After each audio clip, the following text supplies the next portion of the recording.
खांडवा गांव में 7 बजने को थे और हर शाम की तरह आज भी चारों ओर घंटे की आवाज गूंज रही थी। 7 बजने वाले हैं, अपने अपने घरों की तरफ बढ़ते रहे।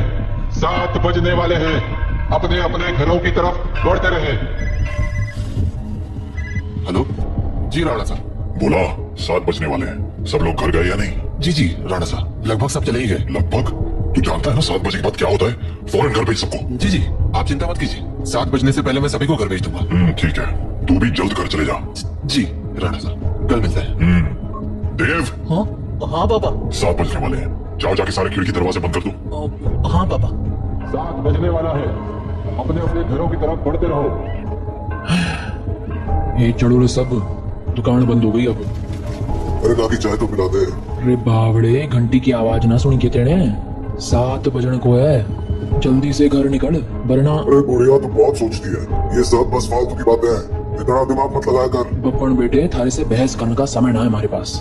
बेहतर होगा कि 7 बजने से पहले तू अपने घर पहुंच जा, क्योंकि अगर रास्ते में वो मिल गए ना तो दोबारा यहाँ मत आइयो, क्योंकि मैं दरवाजा ना खोलूंगी। समझ गया? जा यहाँ से अब। हाँ जाता हूँ। हाँ बोलो राणा साहब। काकी सब लोग घर चले गए ना? हाँ सब चले गए। ठीक है, आप भी आज से खिड़की दरवाजे बंद कर लेना। रोज फोन करके यही बोले तुम। अरे 7 महीनों से गांव में कुछ ना हुआ तो अब क्यों जाएगा? 7 महीने पहले जो हुआ था वो दोबारा भी हो सकता है, इसलिए सावधानी जरूरी है। पापा हाँ? सारे खिड़की दरवाजे लगा दिए। और पर्दे लगाए? पर्दे क्यों? खिड़कियाँ लगा तो दी है, और वैसे भी वो लोग तो तभी अंदर आ सकते हैं ना जब उन्हें अंदर बुलाया जाए। तो फिर देव, होश में हो? ये क्या बोल रहे हो? अरे हम पर्दे उनसे छिपने के लिए थोड़ी लगाते हैं, बल्कि इसलिए लगाते हैं ताकि हम उन्हें ना देख सके, उनसे बात ना कर सके और उनके बहकावे में ना आ सके। ऐसी गलती बहुत से लोगों ने की थी, उनके साथ क्या हुआ ये पूरा गांव जानता है, इसीलिए अच्छा होगा कि हम वो गलतियां ना दोहराएं। पापा, क्या मम्मी के साथ भी ऐसा ही कुछ हुआ था? क्या वो भी? 7 बज गए, जाओ जल्दी से जाके पर्दे लगा दो, वो लोग अब आते ही होंगे। हाँ। तो राणा साहब की बात मानकर देव खिड़कियों पर पर्दे लगाने के लिए चला गया, पर अभी वो पर्दे लगा ही रहा था कि उसने ऐसा कुछ देखा जिससे उसके होश उड़ गए। देव बेटा। मम्मी, आप? हाँ बेटा, मैं ही हूँ। पर आप यहाँ कैसे? तुमसे मिलने आई हूँ बेटा। हाँ, पर आप तो मर गए थे ना? नहीं तो देखो मुझे, मैं तो जिंदा हूँ। लेकिन पापा ने तो बोला आप मर चुके हो। फिर तुम्हारे पापा झूठ बोल रहे हैं बेटा। मतलब आप मरे नहीं हो? नहीं, मैं तो बस रास्ता भटक गई थी, आज बहुत मुश्किल से तुम्हारे पास आ पाई हूँ, बस तुमसे मिलने। हाँ सच्ची? हाँ बेटा हाँ। अब चलो मुझे अंदर आने दो, 7 बज गए हैं, वो लोग आते ही होंगे। हाँ, मैं पापा को बोलता हूँ। नहीं नहीं, पापा को क्यों बुला रहे हो? वो मुझे देख तो पाएंगे नहीं, और जब तक मैं उन्हें समझाऊंगी तब तक तो बहुत देर हो जाएगी, इसलिए तुम ही जल्दी से दरवाजा खोल दो, जाओ। पर पापा ने 7 बजे के बाद दरवाजा खोलने से मना किया है। बेटा मेरे पास ज्यादा वक्त नहीं है, मैं ज्यादा देर तक बाहर नहीं रह सकती। तुमने दरवाजा नहीं खोला तो? नहीं, मैं खोलता हूँ। थैंक यू बेटा।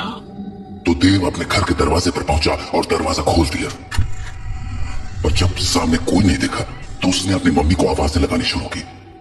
मम्मी, अरे मम्मी कहाँ गई? मम्मी कहाँ हो? जल्दी आओ ना। देव! पापा, तुमने दरवाजा क्यों खोला है? देव बेटा। मम्मी। देव मम्मी को अपनी ओर आते देख ही रहा था कि तभी राणा साहब ने एकदम से लाइट्स बंद कर दी, और लाइट के अचानक बंद होते ही देव पीछे पलटा तो उसके सामने अंधेरे में राणा साहब खड़े थे, जो देव को चुप रहने का इशारा कर रहे थे। देव बेटा, अरे कहाँ चली गई तुम? देखो मैं आ गई, मम्मी से नहीं मिलोगे? देव देव।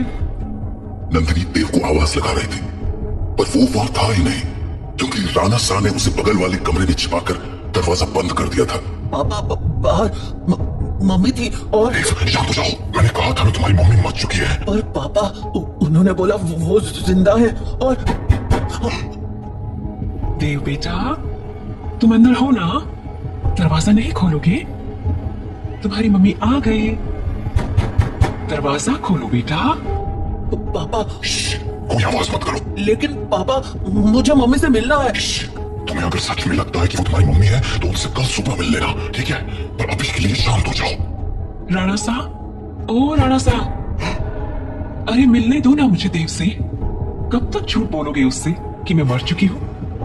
राणा सा, आप सुन रहे हो ना? पापा, बेटा बिल्कुल भी ध्यान मत दो और आंख बंद करके सो जाओ। पर पापा, मम्मी ये क्या बोल रही है? शांत रहो देव, कल सुबह मैं तुम्हें सब समझा दूंगा। पर अभी के लिए चुपचाप आंखें बंद करो और सो जाओ। तो देव अपने पापा के कंधे पर सर रखकर सो गया और जब सुबह हुई तो राणा साहब देव को आवाज लगाते हुए बोले, देव उठ जाओ, सुबह हो गई है। हाँ, सुबह हो गई तो मम्मी से मिल सकते हैं ना आप? आओ मेरे साथ, तुम्हें तुम्हारी मम्मी से मिलाता हूँ। लेकिन जैसे ही दोनों कमरे के बाहर आए वहां कोई नहीं था।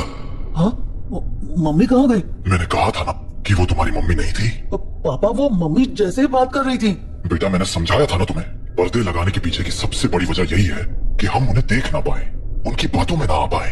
जैसे कल तुम आ गए और वो बोल रही थी कि वो मरी नहीं है, जिंदा है। अगर वो मर गई है तो यहाँ कैसे आ गई? एक काम करो, मेरे साथ आओ। हाँ, कहाँ पापा? बस चलो मेरे साथ, तुम्हें कुछ दिखाना है। तो उसके बाद वो दोनों गांव के लगभग बाहर चले आए और वहां पहुंचते ही देव बोला, पापा, हम लोग यहाँ क्यों चले आए? बताता हूँ, पर पहले आस पास देखकर ये बताओ कि यहाँ क्या दिख रहा है तुम्हें? यहाँ तो कुछ भी नहीं है। आसपास बहुत सारे पेड़ हैं। सामने गांव से बाहर जाने का रास्ता है और पास में बब्बन भैया का घर है। तुम्हें कहीं पर कोई बस दिख रही है क्या? हाँ, वो उस तरफ एक पुरानी सी बस है। क्यों? बेटा ये वही जगह है जहाँ तुम्हारी मम्मी की मौत हुई थी। हाँ, उस दिन हमें शहर से लौटने में देरी हो गई थी और गांव पहुंचते पहुंचते सुबह के 4 बज गए। सूरज निकलने में थोड़ा वक्त था तो गांव के सभी घरों की खिड़की दरवाजे बंद ही थे। इसीलिए सुबह होने तक हमारे पास झाड़ियों में छिपे रहने के अलावा कोई चारा नहीं था। हम लोग एक झाड़ के पीछे छिपे ही थे कि मैंने तुम्हारी मम्मी की एक आवाज सुनी। नंदनी, क्या हुआ? राणा सा, उन्होंने हमें देख लिया है, हमें कहीं और जाना पड़ेगा। हाँ, पर कहाँ? आसपास कोई घर है? घर तो है पर मुझे नहीं लगता कि अभी कोई दरवाजा खोलेगा। तो अब क्या करें? वहाँ एक पुरानी सी बस है, हम उसमें जाकर छिप सकते हैं। हाँ ठीक है, चलो। तो हम दोनों फटाफट उस बस के पास पहुंच गए। पर फिर क्या हुआ? मैं तो बस के अंदर चला गया पर तुम्हारी मम्मी मेरे पीछे नहीं आ पाई क्योंकि वो बाहर खड़े होकर किसी से बात करने लगी। क्या हुआ बेटा, क्यों रो रही हो? आंटी, मुझे बहुत डर लग रहा है। मैं बाहर छूट गई हूँ। मेरा घर बहुत दूर है। अरे बेटा रो मत, एक काम करो, मेरे पास आओ, हम लोग इस बस में छिप जाएंगे, फिर वो लोग हमें नहीं ढूंढ पाएंगे। सच में आंटी, कोई नहीं ढूंढ पाएगा? हाँ पक्का, कोई नहीं ढूंढ पाएगा। आ जाओ। थैंक यू आंटी, पर मैंने तो आपको ढूंढ लिया।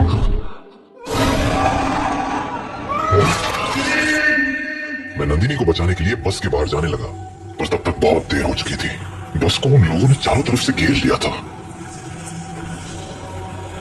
हेलो अंकल, बाहर आओ ना, खेलो हमारे साथ।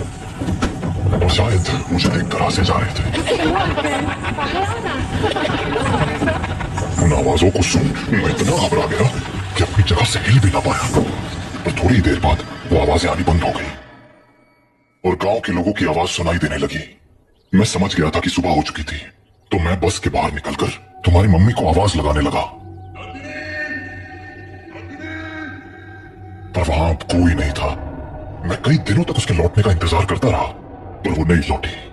फिर जब गांव वालों ने मुझे बताया कि रात 7 बजे के बाद उन बाशिंदों के साथ नंदिनी भी शिकार पर आती है तो मुझे इस गांव का एक गहरा राज समझ आया। क्या राज? यही कि जो लोग रात को इस गांव में आते हैं वो इसी गांव के रहने वाले थे पर उनकी मौत के बाद वो ऐसे बन गए। मतलब कल जिसे मैंने देखा वो तुम्हारी मम्मी नहीं थी बेटा, क्योंकि मरे हुए लोग वापस नहीं आया करते, इंसान बनकर तो बिल्कुल नहीं। अपने पापा से बात करने के बाद देव के मन में बहुत सारी बातें चल रही थी और वो उन्हीं ख्यालों में खोया हुआ काकी की दुकान में बैठा हुआ था कि तभी हर तरफ से घंटे की आवाजें आना शुरू हो गई। 7 बजने वाला है, अपने अपने घरों की तरफ बढ़ते रहो। चलो चलो, घंटा बज गया, निकलो अपने अपने घरों को। अरे बुढ़िया तो फिर शुरू हो गई, बोला था ना ये सब फालतू की बातें। अरे बावड़े, दिमाग फिर गया है कि तारा? जानता है ना 7 बजे के बाद बाहर क्यों हुए है? कच्चा चबा जावेंगे वो बाशिंदे। अच्छा, और तुझे कैसे पता कि वो कच्चा चबा जाएंगे? क्योंकि आज तक जो भी रात को बाहर रुका है वो मारा ही गया है। अच्छा, फिर थारा राणा सा कैसे बच गया? हाँ, वो भी तो फंसा था ना आपको अपनी लुगाई के साथ। मैंने बोला ना, थारी फालतू बातें सुनने के लिए हमारे पास टेम ना है। जा निकल अब यहाँ से। हाँ, जाता हूँ। इतना कहकर बप्पन वहां से चला गया, पर बप्पन की बात ने देव का ध्यान जरूर खींच दिया था। तो वो भी अब ये सोचने लगा था कि उस रात उसकी मम्मी तो मर गई, पर पापा कैसे बच गए? वो ये सब बातें सोच ही रहा था कि तभी काकी बोली, अरे छोरे, हाँ बात ना सुनी क्या तूने हमारी? बोला ना घर निकल। जी काकी। तो देव हड़बड़ाता हुआ काकी की दुकान से बाहर निकल आया। वो घर के लिए निकलने ही वाला था कि उसके मन में एक और ख्याल आया और वो सीधा बप्पन के पीछे चल पड़ा। बब्बन भैया, ये हो गया छोड़े, कहाँ भागा चला रहा है? वो मुझे ना आपसे एक बात पूछनी है। कुछ? वो अरे जल्दी बोल, पता है ना 7 बजने को है। तू घर नहीं पहुंचा तो तारा बाप सर पीट लेगा। वो आप वहाँ काकी को बोल रहे थे ना कि एक रात मेरे पापा और मम्मी बाहर रह गए थे और मम्मी को तो उन लोगों ने मार दिया था, पर पापा किसी तरह बच गए। वे तुम्हारे पास मारी ही बात दोहराने आया है के? जल्दी पूछना के पूछना है तने? नहीं, मैं ये बोल रहा था कि आपका भी घर उसी टूटी फूटी बस के पास है ना? हाँ तो आपने कुछ देखा था क्या? कमाल है, बाप अंधा कानून और बेटा सरलॉक। हाँ, देखा था, सब देखा था। कैसे उन बाशिंदों ने थारी माँ को नोच खाया था। खाना तो वो थारे बाप को भी चाहते थे, और तारा बाप साड़ा बस में छिपा बैठा था, और वो लोग न जाने क्यों अंदर ना जा पा रहे थे। वो सारे लोग सूरज निकलने तक बस को घेरे खड़े थे। कोई बस को पीट रहा था तो कोई चीख रहा था, पर अंदर कोई ना जा पा रहा था। पर वो लोग घुस क्यों नहीं पा रहे थे? क्योंकि 7 बज गए, बातचीत का टाइम खत्म। अब चल हमारे साथ। नहीं, मैं घर जाता हूँ। रे बावले, अब घर जाने का मौका खत्म हो गया। आधे रास्ते में ही कोई ना कोई नोच खावेगा तुझे। चल हमारे साथ। तो बप्पन देव को लेकर अपने घर चला गया। वहीं राणा साहब अपने घर में परेशान हुए जा रहे थे। ये देव कहाँ रह गया? अब तक घर क्यों नहीं आया? काकी को पूछता हूँ। हेलो काकी। हाँ राणा साहब, हमारे को लग ही रहा था कि थारा फोन आवेगा। सब लोग जा चुके हैं और दरवाजे खिड़कियां भी लगा ली है मैंने, इसलिए चिंता मत। काकी, देव है क्या वहाँ? हाँ देव, वो तो कब का निकल गया यहाँ से। देव घर नहीं लौटा है क्या? तुम एक काम करो साहब, बाकी लोगों को फोन करके पूछ ले, क्या पता देव किसी के यहाँ रुक गया हो। ठीक है। जहाँ राणा साहब देव को हर जगह ढूंढे जा रहे थे, वही देव बप्पन के साथ उसके घर चला आया था। तो अभी वो दोनों साथ में बैठे ही थे कि देव को बाहर से एक जानी पहचानी आवाज सुनाई पड़ी। बबन, ओ बबन, देख मैं आ गई। ये तो मेरी मम्मी की आवाज है। सही पहचाना छोड़े, तारी मम्मी ही है बाहर। अब एक काम कर, यहीं रुक और यहाँ से तमाशा देख। तो बप्पन खिड़की के पास गया और पर्दे हटा दिए। हाँ छोरी, बुला रही थी ना मैंने। ले देख, मैं आ गया। कितना इंतजार कराता है तू। इंतजार? अरे अभी तो आई तू। मैं तो रोज ही आती हूँ, तू मुझसे कभी मिलता ही नहीं। अरे तारे से तो रोज बात करूँ मैं। हाँ, पर मिलने का मतलब बस बात करना थोड़ी होता है, करीब भी तो आना होता है ना। अच्छा, हमारे करीब आना चाहता है? और नहीं तो क्या, खोल ना दरवाजा। कमाल है छोरी, तू भी अपने नाना सा को इतनी जल्दी भूल गई। जो राणा साहब देखेंगे नहीं, वो उन्हें पता कैसे चलेगा। कमाल है तू भी। वैसे थारे बेटे का क्या, वो तो देख सके है ना। ओफो बब्बन, तू भी ये क्या बातें करने लगा। हम दोनों के बीच में किसी दूसरे का क्या काम। जाना, दरवाजा खोल देना, मुझे तेरे से अच्छे से मिलना है। अच्छा चल ठीक है, खोल ही देता हूँ दरवाजा। अब तो बप्पन दरवाजा खोलने जा ही रहा था कि देव बोला, बब्बन भैया, दरवाजा मत खोलना, वो मेरी मम्मी नहीं है। अरे यो बात तो मने भी पता है, यो थारी माँ तो बिल्कुल ना रही। अरे बब्बन भैया, मैं सच कह रहा हूँ, वो इंसान नहीं है।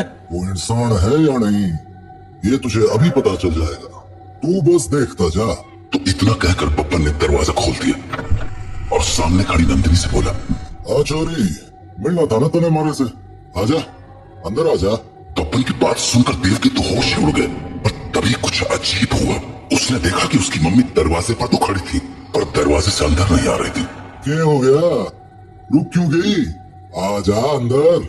नंदिनी कुछ देर तो वैसे ही खड़ी रही, पर फिर बोली, तू बाहर क्यों नहीं आ जाता बब्बन? मैं तुमसे यही मिल लूंगी। अरे अभी तो अंदर बुलाने को कह रही थी, अब बाहर बुला रही। देख छोड़ी, आना तो तुझे ही पड़ेगा। अब सो चले। तो भी ना बब्बन, कितना इंतजार कराएगा? आ जाना बाहर। नंदिनी के जवाबों को सुनकर देव के मन में बहुत सारे सवाल उठने लगे थे, जैसे कि उसकी मम्मी घर के अंदर क्यों नहीं आ रही थी और वो बार बार बब्बन को बाहर आने को क्यों कह रही थी। देव धीरे धीरे बब्बन के पास पहुंच गया, पर इससे पहले कि वो बब्बन से कुछ पूछता, उसे नंदिनी ने देख लिया और वो बोली, अरे बेटा देव, तुम भी यहाँ हो? आओ ना, मम्मी से नहीं मिलोगे? कल हम मिल नहीं पाए थे ना? आ जाओ, आज मिलते हैं। देखो, बाहर तुम्हारे साथ खेलने के लिए इतने सारे बच्चे भी हैं। हम खूब मजे करेंगे। आ जाओ बेटा। नंदिनी और उसके साथ उन बच्चों की टोली को देखकर देव को डर तो बहुत लगा, पर उसने नंदिनी की बातों पर ध्यान न देते हुए बब्बन से पूछा, बब्बन भैया, दरवाजा तो खुला है और आपने मम्मी को अंदर आने को भी बोल दिया है, फिर वो अंदर क्यों नहीं आ रही है? और ये बच्चे भी बाहर ही खड़े हैं, क्यों? समझदार लगे तू, सही सवाल पूछना जाने। हाँ, मतलब यो कि जिस रात मैंने तेरी माँ को मरते हुए देखा, उस रात मैं भी यही सोच रहा था कि आखिर इन बाशिंदों ने थारे बाप को क्यों नहीं मारा, वो बस के अंदर क्यों ना गए। तो अगली सुबह मैं बस के अंदर गया, ये देखने कि आखिर वहां ऐसा था क्या जिसने उन बाशिंदों को रोक दिया था। पहले तो मुझे कुछ समझ नहीं आया, पर फिर मुझे जवाब मिल गया। क्या जवाब? वो देख, हाँ? यो है रुद्राक्ष की माला। यही वो चीज थी जिसने थारे बाप की जान बचाई थी। बस के अंदर यही लटकी हुई थी। मुझे इसके पीछे की वजह तो ना मालूम है, पर इतना जरूर पता है कि इस रुद्राक्ष की माला को दरवाजे पे टांग दो तो ये साले चाकर भी घर के अंदर नहीं घुस पाएंगे।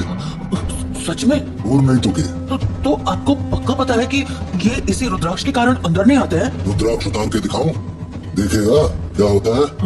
नहीं नहीं नहीं। छोरे, ये कोई पहली बार नहीं करा है मैंने। सारी जांच करने के बाद ही अपने दरवाजे पे टांगा है इस रुद्राक्ष को, समझ गया? ये ले, थारे बाप ने फोन मिला दिया। हेलो, हाँ राणा सा, हाँ चिंता ना करो, थाना छोरा हमारे पास ही है और पूरी तरह सुरक्षित है। चलो, शुभ रात्रि।